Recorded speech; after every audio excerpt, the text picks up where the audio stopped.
欢迎来到小小炊烟，今天跟大家分享一下清理螃蟹的全过程。点击订阅按钮并打开旁边的小铃铛，这样就不会错过啦。这是今天早上刚刚买回来的大西洋蓝蟹，都是母蟹子，给大家看一下。用手从后面抓住蟹子，注意一定要从后面，如果从前面抓的话，那么肯定会被螃蟹夹到。用剪刀从螃蟹嘴里插进去，插到底转一下，螃蟹就死了。再把螃蟹后面上下壳连接的地方剪断，两只手分别握住上下壳，然后向外掰，注意要用力均匀，否则容易把蟹壳掰碎。蟹壳就打开了，可以看到里面满满的蟹黄。把蟹嘴剪掉，旁边的这些都是蟹子的肺，也是要剪掉的。之前在介绍清理龙虾过程的时候介绍过，龙虾头上也有类似的结构，都是不能吃的，需要剪掉。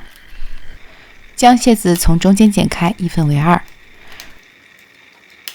然后处理一下蟹壳的部分，里面有黄色和棕色的部分，黄色的是蟹黄，棕色的是蟹子的内脏，棕色的部分是要去掉的。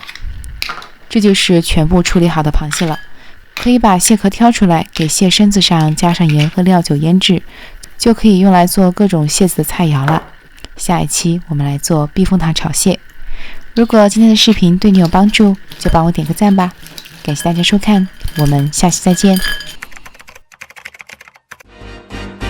喜欢我的视频就马上订阅吧，打开旁边的小铃铛，才不会错过精彩内容哦。